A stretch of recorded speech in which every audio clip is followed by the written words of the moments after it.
A little quick capsule summary recap. We were fighting those drow. The intellect devourers came along. We killed them.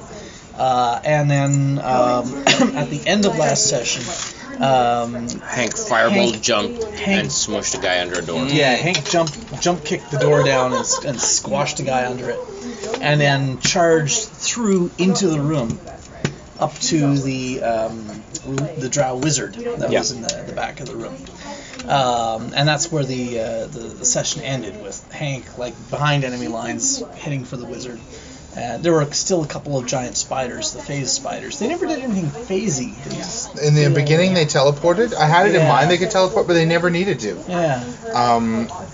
Anyway. And their teleporting abilities were kind of limited in that they could only teleport. They could teleport to where there was already phase web, which there wasn't any in the room, or they could teleport next to their allies. But that was never helpful, except for in the very beginning when.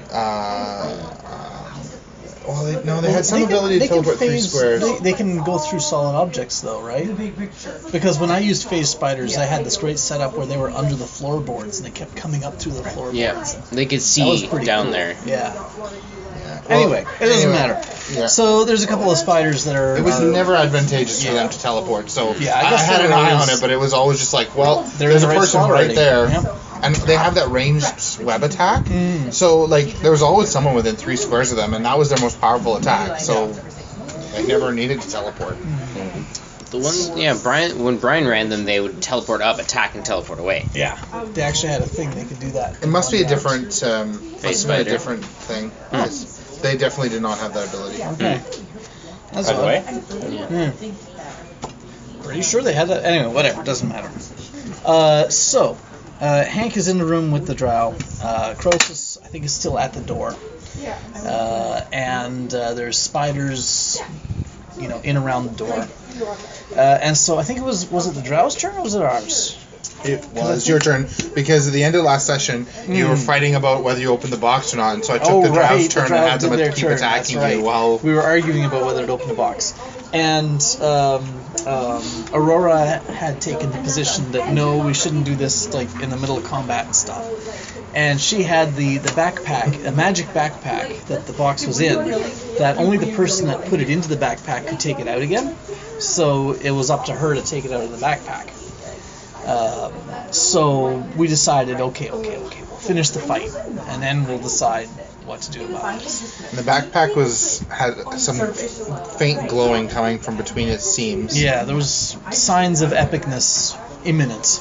And when she took the bag from Serendipity, that was when the first earthquake had happened, and now the ground had a low-level rumble, like a first tremor. Yeah. So the leader and soldier drow they moved to be adjacent to Hank to try and keep him from killing their wizard. And so Krosis came into the room to lock down the soldier and the leader, so that Hank could take on the wizard as he wanted to. And that basically was successful. Krosis came into the room and locked down those two. And meanwhile, Serendipity, Van Glowstone, Toppler, Tower, Shepherd of Souls, and Aurora are fighting the spiders out in the hallway. Cricket, I believe, was still out in the hallway with them at this time. I think so, yeah. She was out there helping with the spiders or something. And so Hank goes up to the wizard and just crit smashes him. One-shots him dead. It was a nice shot. Kablamo. Well, she was already bloody. Oh yeah, she was bloodied, but still, it was a critical hit, and he used his sword blade that has that ranged beam on it, and so she had this spider headdress and whatever, and we rolled and hit her in the arm and killed her. Did enough damage to not insta kill her, but on the crit table to get the effect where her arm is permanently disabled, but it also happened to kill her too. So we had it. It sliced off her arm and all the spider arms on her headdress and a big, and then she fell over and died. Yeah, she died. Yep. Oh yes, and there was also some arguing amongst the drow about whether we had the box or not. Was that in this round? Because I think the someone said something like, due to our arguing about the box, they were overhearing this. Yeah, and they were arguing, and the leader was like, that backpack It's glowing. That's got to be the box. Get it. And the other guy's like, but I'm in the middle of fighting this. Like, go get it now. Fine. And then Serendipity bluffed on him. top of the Tower Shepherd of Souls made a bluff check. Like, sweet. Now they're going to take the box in there. They took the bait. And then the leader was like, never mind. And his mate was like, fine, okay, I'll attack him now. They really didn't have it together. No party cohesion, not like us. Anyway, so Hank killed a wizard, and Krosis had the leader and the soldier all occupied, and then the spider just mauled Aurora. She was getting really badly hurt. I don't know if she went down to 2 hit points this round or if it was the next round she went down to. Must have been the next round. Yeah, because she got poisoned. Cricket wouldn't have left because Cricket came into the room on that round. I think it was a movement round for her. She came into the room. And then the next round, after Hank had killed that wizard, the leader told his soldier, "Hold them off! I'm going to go get help!" And the soldier was like, "Yeah, right!" At which point the soldier bolted and ran for the there was like a back exit, which we hadn't known about. Mm-hmm. So he went for that, but he was all marked and opportunity attacked and stuff like that. So he got killed as he tried to flee. And then the leader tried to flee. And I don't think they missed on the opportunity attacks or whatever. Probably. Either way, he got away. He got away. He might have just been more hit points. So I think he got hit because that's what bloodied him. Because he had barely. Well, he'd been hurt. He just had a lot of hit points. So he gets away. He runs around the corner, and there's some stairs there that we didn't know about. So he starts going up those stairs. And one of the phase spiders also comes over there and gets in the way of everyone. So if Hank and Krosis chase these guys, they got to go past this phase spider and get all these opportunity attacks, and it's got immobilizations and stuff like that. So is going to immobilize them, and this drow will get away. No one gets away from an adventuring party. So Cricket does her self-sacrificing thing. She hits the phase spider with cutting words, which is a pull, and then uses Lure of Enchantment to enhance the pull, and basically pulls that spider 5 squares across the room over to her. So now she's the closest one to it. And Hank and Krosis run past and are running up and chasing this drow. And I think they're both faster than the drow is. 1.6 and 1.7. The drow was probably like a 5. I think the drow was a 6. A 6? Okay. Well, one of them was a 7. And so now the phase spider, one of the 2 phase spiders, is adjacent to Cricket, all on her own. And the other phase spider is adjacent to Aurora, and Serendipity Van Goldshire Moore on top of her Tower Shepherd of Souls is also out there. And the one that's on Aurora is just mauling her, and it brings her down to like 2 hit points, and she's got ongoing poison damage. So next round she's gonna go down.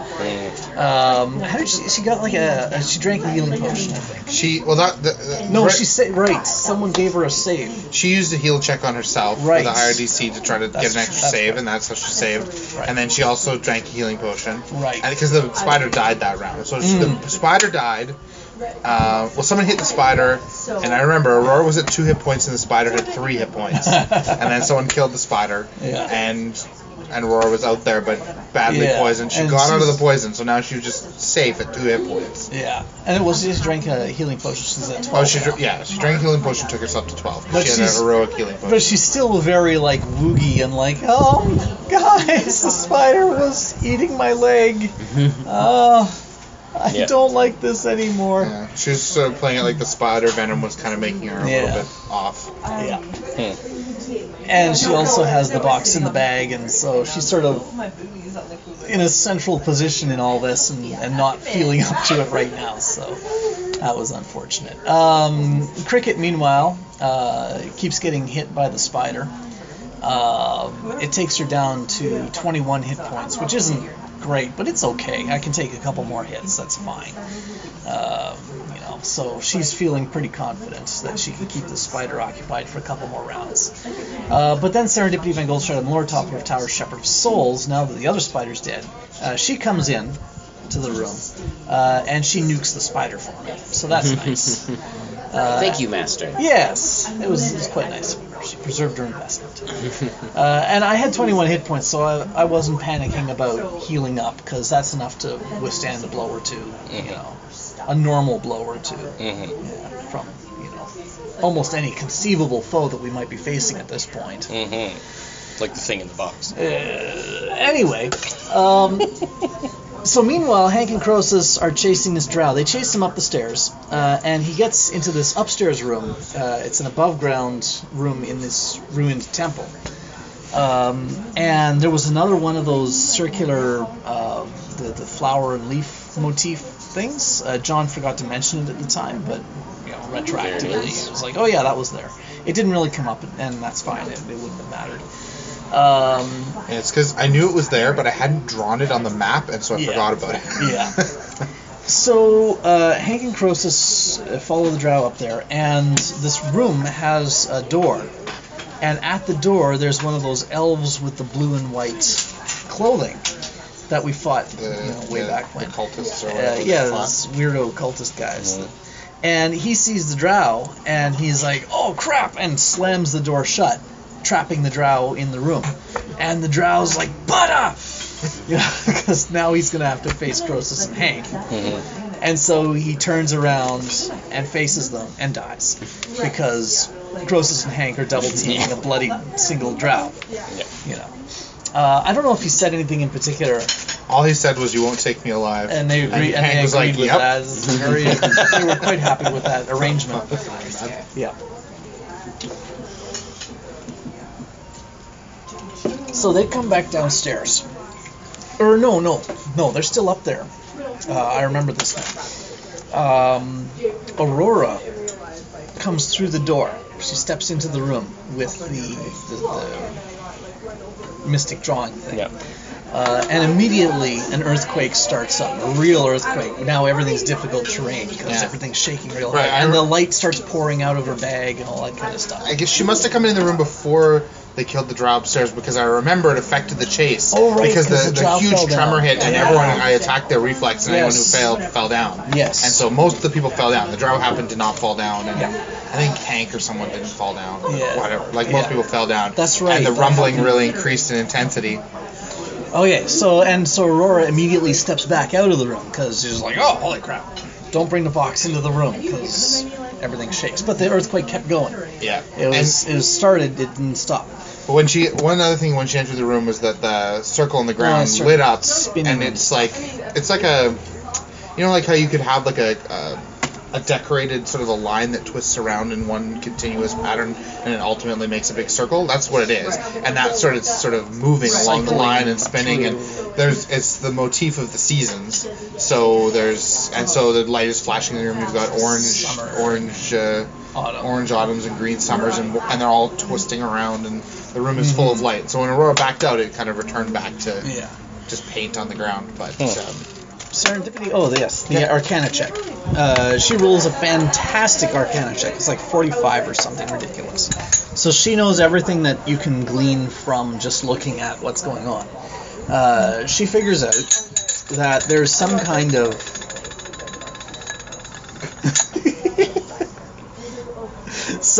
of hugely epic spell that is almost complete here. And whatever's in the box is going to complete the spell. So that's what she figures out just watching it. It's like no spell she's ever read about, but she has a vague notion that she has seen something like this before. She doesn't remember where she's seen it, but she may have seen something like this before. So she also determines that she's tried to open the box before, and she determines that the lock, the box is unopenable, but it's keyed to this room. This box opens in this room. Yeah. So Hank and Krosis come back downstairs. I think they leave the drow leader corpse up there. They figure we'll come back to him and loot him later. And so they come back downstairs, and Cricket also. We all go back to the door, basically the door to the room, and Aurora's just on the other side of the door, outside the room. And Krosis is all like, we need to open the box now. Give me the box, Aurora. You know, and he's really intense about this. This is like, it's time, we gotta do this. And Serendipity is Van Goldstride Moore, top of Tower Shepherd Souls, is in agreement with that. And Aurora's freaking out because she's got spider venom and no hit points, and everything's shaking, and everyone's suddenly intense on her, like, give us the box, Aurora. And the earthquake is very intense. I can tell it's got to be hitting the whole city, and there's columns in the room, and one of the columns comes crashing down, and part of the ceiling over there collapses. Yeah, John keeps as we're discussing, John keeps describing bits of the room falling apart. So there's like a timer ticking. I like that you guys are going to destroy Alan Way again. And so Aurora, they've worded it. It's going to be fine. From the Four Seasons attack? Anyway, so Aurora's like hyperventilating, and so Cricket does an awesome diplomacy check to calm her down. It's like, it's okay, Aurora. We just have to decide what to do now. It's all right. We'll just figure it out, and we'll sort it all out from there. But Krosis is just like on the verge of flipping out here. It's time to open the box. Stacey has said we've got to open the box in this room. But he's made promises not to open the box, and he wants to talk to Kalinar to get out of that promise, but there's no time because of the earthquake, and finally Krosis just snaps, and he says, "To the wound with promises!" and grabs the box from Aurora. The bag that has the box in it. Grabs it from Aurora. Now, we've had this sort of thing before when that drow was grabbing it, so he had these special grapple rules that makes it really easy to grab the thing. So he grabs the bag from Aurora, at which point Hank says, "I attack Krosis." Because Hank thinks it's the bones of the earth. He's a spellblade, or a part spellblade, so he's just as emphatic that, no, we mustn't open it, we must destroy it instead. And he thinks if you open it, it's going to kill them all. It's going to be horrendous, so, And also Hank is drunk. Because the Intellect Devourer ate most of his wisdom. Yes. So his wisdom is like 4, so he's playing it like he's super drunk. Yeah. So at this point, we all roll individual initiatives so that we can figure out what's going on. Serendipity Van Goldstride Moore, top of Tower Shepherd Souls, wins, but she has nothing to do that round. So, because this is before all this happens, so she does nothing. Then Cricket goes, and she also does nothing. And then Hank. Essentially Hank ready to action. Hank ready to action. So essentially what happens is Krosis grabs the bag and Hank's ready to action. Right. Off. So he with his giant hammer, slams Krosis with, I can't remember what the name of the attack was. It's like some uber attack. It's got a push component. It's big. It probably was his last daily. Yeah. Because also interesting is everyone's because we didn't have time for a 5-minute rest, right? So everyone had already spent their dailies in the elf fight up top. Mm-hmm. So everyone's out of healing, out of dailies, out of encounters. Like there's a few people who have like 1 or 2 things left. That's about it. I saved a few for emergencies. Almost everyone's completely tapped out. I saved a few for emergencies. So when Hank hits Krosis and he rolls the hits, I ask Cricket, ask Krosis, Guardian's counter, and Tim responds, yes, please. He's really into opening the box. Actually, he'd already given her an order too. Yeah, he'd given Cricket an order, which is very unusual. So Cricket took the blow. 22 hit points. She had 21 hit points. Takes her down. So, boom, she's down, and also takes a 2-square push. So Hank blasts her, flippity flip, kablam, into the room, and splat. Cricket lands, unconscious. That was a perfect moment of like the 2 party members turn on each other, and the one's like, no! Boom! And they don't hesitate. It doesn't make them hesitate at all. They're just straight into it. Krosis runs with the box into the room. But everything's difficult terrain now because of the shaking, so he's going slow. He gets a couple of squares into the room. And then Hank goes after him. Didn't the shaking get actually worse when he went in with the box? No, I think it was all the. It did. I think when the bag crossed the threshold, there was another big tremor. That was when I rolled. Everyone fell down again. Right. And then the tremor was intense, and that's when I really started describing the pillars falling, and you heard the entrance you came in collapsing, and everything was collapsing, and there's clearly a massive earthquake hitting the entire city. Like there's something huge going on. So Serendipity then goes shouting Muller, Toppler of Tower, Shepherd of Souls. She's on the open the box faction. So she casts I can't remember what it's called. It's a 3x3 zone of these shadowy hands that are like grabbing anyone inside the zone to try and slow them and immobilize. She casts that so that it gets Hank, because Hank is trying to chase Krosis to stop him. So Serendipity then goes from on top of Tower of Souls is attacking Hank. Hank is attacking Krosis. Cricket is down for the count already.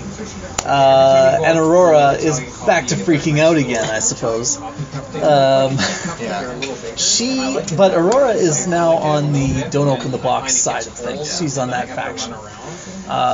So she runs in and tries to tackle Krosis. And ordinarily, this would not be an easy thing, and you couldn't do it all in one round and stuff like that. But she had a cinematic point. So she used her cinematic point and tackled Krosis. And Krosis also had a cinematic point. So he spent his cinematic point so that when he got tackled and fell, he tossed, he lost the bag with the box and tossed it into the circle.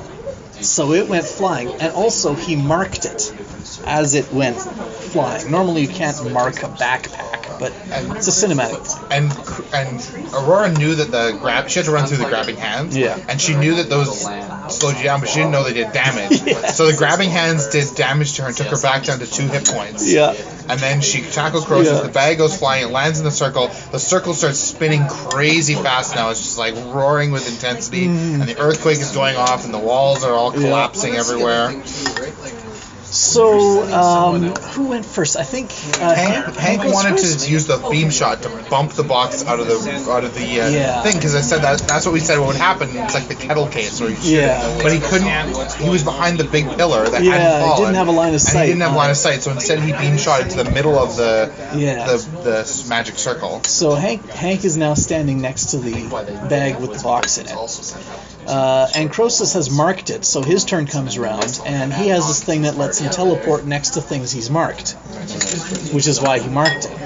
So Krosis teleports there. Now Hank and Krosis are both adjacent to the bag in the middle of the magic circle, and everything's going crazy. Krosis grabs the bag, and he figures out a way to get the bag get the box out of the bag without.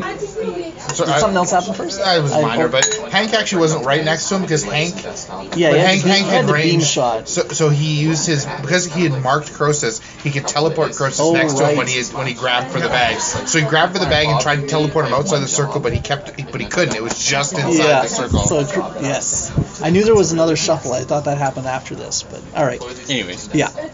So Krosis and Hank are in there just going all out on their respective goals.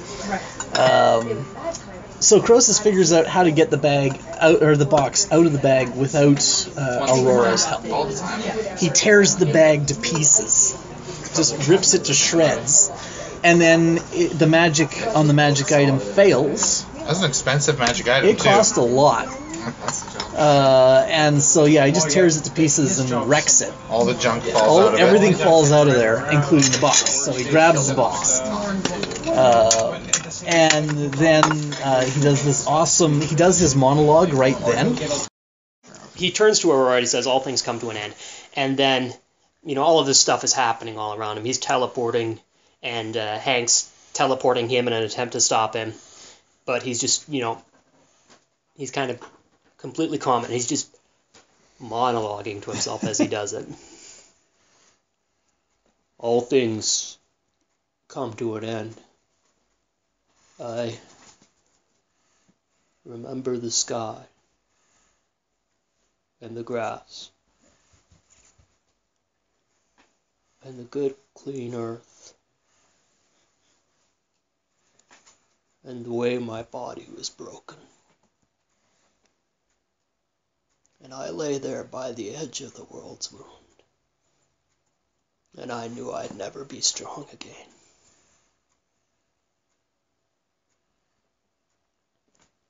But I was free.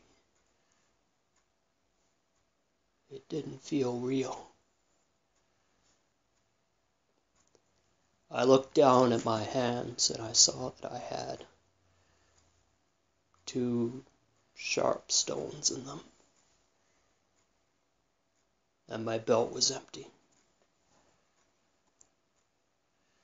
Just ordinary rock.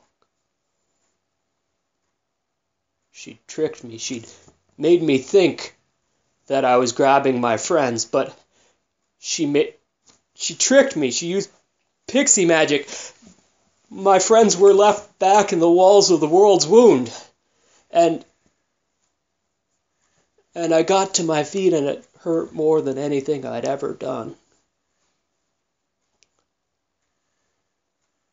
And she saw that I saw, and she said that she was sorry, but she couldn't let me die, that we had to get out.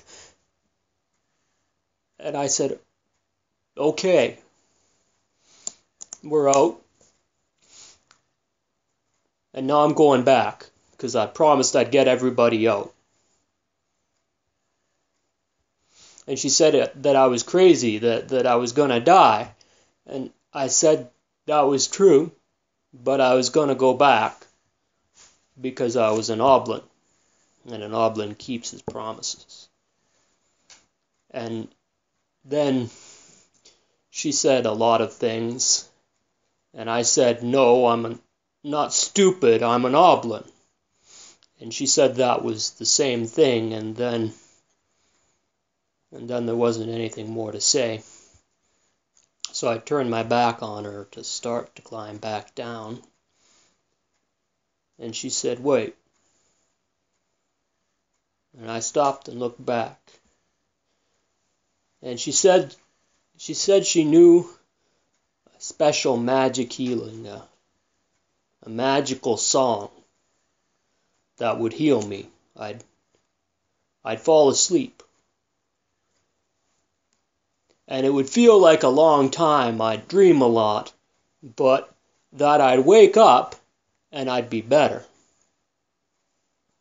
That I'd be strong again, and then I could go back down into the chasm and keep my promise. And I said okay, because I couldn't stand anymore. And I fell down, and she caught my head as I fell. And she held it in her lap. She started to sing to me. And it was the most beautiful thing I'd ever heard. It was like chaos and order together, unpredictable, but always coming back. And I fell asleep.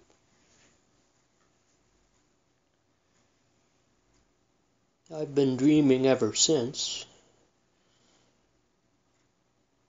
It's been a good dream to pretend that my friends are still alive, that I'm still an oblin, that one day we'll all go back to the Grey Wall.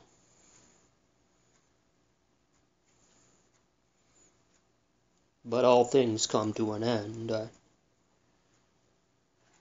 I'm not an oblin anymore. An oblin would have kept his promise.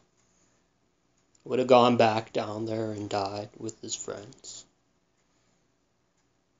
An oblin wouldn't have stopped. He wouldn't have looked back and saw her standing there so alone.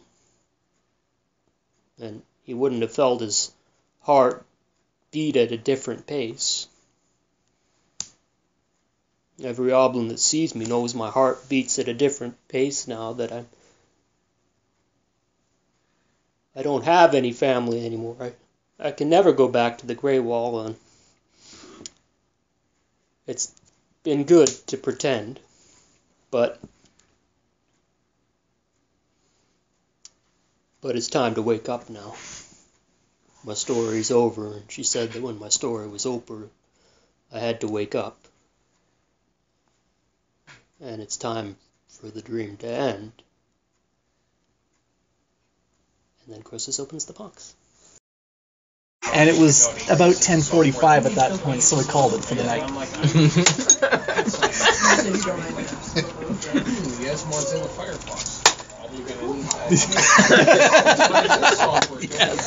I kid you not.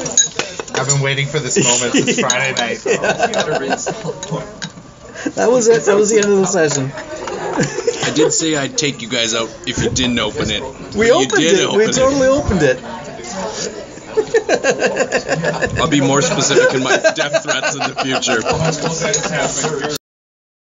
I have no words. I have no words for the situation. I wish I could see the sky from here. If only I could see the sky. Then maybe I could make sense of what's going on. I wish I could see the sky. We're all going to die. And I tried to prevent it. And I couldn't. Oh, this is wonderful. We finished defeating the drow, and then there was this huge argument about whether to open the box. I knew this was a contentious issue. It was strange how everyone had suddenly decided so strongly to open it or not to open it, and I have no idea why, but that's not my place to question. But what disturbs me is the infighting. Suddenly, Krosis just snaps and grabs for the bag that contains the box, and then Hank took a swing at Krosis. Oh, I couldn't stand by. I couldn't just. I mean, what could I do? I flung myself in the path of Hank's hammer. Oh, it hurt, but it was worth it. I got flung like a rag doll into the room, and just landed. Oh, ouch! But then, immediately afterwards, Hank and Krosis they immediately snapped out of it. They realized, oh my goodness, what are we doing? We should be working together. We should decide rationally what to do. Oh, and Aurora was no longer frightened of her friends, and they worked, they sorted it all out, and wait a minute. I'm dreaming, aren't I? Yes, I recognize this. After all Krosis has described. Well, it was a good dream. I wonder what's really happening.